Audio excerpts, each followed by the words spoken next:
So, you know how a lot of people taking the IELTS just get stuck at a band 7 in writing? It's a really good score, don't get me wrong, but making that jump to a band 9 can feel like a total mystery. Well, the key, more often than not, is in mastering two little words, coherence and cohesion. Today, we're going to pull back the curtain on that gap. Let's get into it. First up, let's talk about a place that might sound painfully familiar to some of you. It's what I call the Band 7 plateau. It's that frustrating spot where you know your English is good, but for some reason you just can't seem to break into those top-tier scores. And this really gets to the heart of it, right? What is the actual difference? You've followed all the rules, your grammar is solid, your argument makes sense, so why isn't that enough for an 8 or a 9? What is it that separates a perfectly good essay from one that's truly great? And that right there, that's the classic picture of a Band 7 writer. You're good, your writing works, your logic is easy to follow, there's a clear progression. So why the roadblock? Because at this level, it's not just about what your ideas are. It's all about how they flow together. Okay, so to really understand that huge leap to a Band 9, we have to get our foundations right. I want you to think of your essay like you're building a house.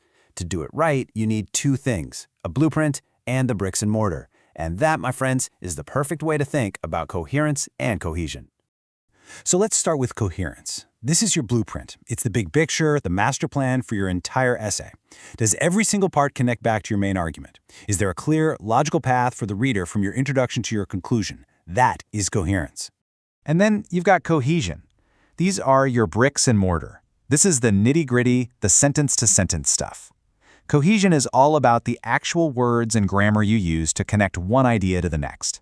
It's the linguistic glue that makes your writing stick together. Yeah, this slide just lays it out perfectly. Coherence is the big picture, the blueprint for your argument. Cohesion is all about the fine details, the bricks that build the structure.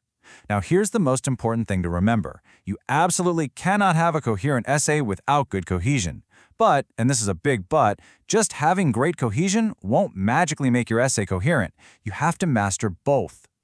All right, now that we've got the theory down, let's get practical. We're going to dissect what a really competent, effective essay looks like. Let's talk about the benchmark for good, the Band 7.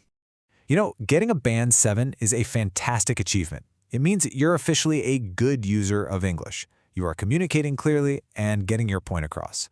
But what does that actually look like when an examiner is reading your essay? Let's break it down. If you look at the official descriptions, a Band 7 writer is doing all the right things. The information is organized, the progression is totally clear, you're using a good range of linking words, and every paragraph has a point. You're checking all the boxes. And this is the real kicker for a Band 7. The writing is functional. It works. The structure is totally solid. But, and this is the key word here, the structure is visible. You can almost see the mechanics at work. The linking words might feel a little clunky, a little by the book. The writing is clear, for sure, but it doesn't quite feel effortless. Okay, so if Band 7 is functional and visible, what does it take to get to a Band 9? Well, this is where we move from being a good craftsman to being a true artist. This is the masterclass. And here it is, the big one, a Band 9. This means you are an expert user. Your writing isn't just clear anymore. It's sophisticated, it's natural, it's completely controlled. This is the absolute peak of performance on the IELTS test. Let's look at this side by side, because this is where you really see the difference. It's all about subtlety. At Band 7, you have clear progression, but at Band 9, the message is followed effortlessly. At Band 7, you use cohesive devices appropriately, but at Band 9, their use is so skillful and unobtrusive that they barely even get noticed. It's the shift from competence to pure elegance. And this is it. This quote from the official Band 9 guide says everything you need to know. At the absolute highest level, the nuts and bolts of your writing just disappear. The person reading your essay isn't noticing your linking words, they're completely absorbed in your ideas. The cohesion is so seamless, it just works. It's invisible. Okay, so that's the goal, right? Invisible skill. But how in the world do you actually do that?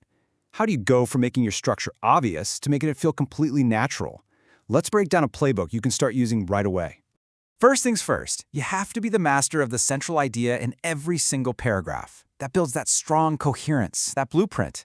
Second, you've got to vary your connections. Get away from just using furthermore or however all the time. Use more subtle tools, like pronouns that refer back to something, or repeating a key word on purpose. It creates a much more natural flow. And third, you have to consciously guide your reader. Try to structure your sentences so you start with information they already know and end with the new, complex idea.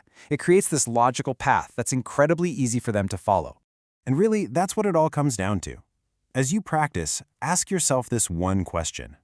Is the architecture of your argument just a functional set of bricks that the reader can clearly see? Or have you built something so well-crafted, so seamless, that the reader completely forgets about the structure and just experiences your message? That right there is the unseen difference between a 7 and a 9.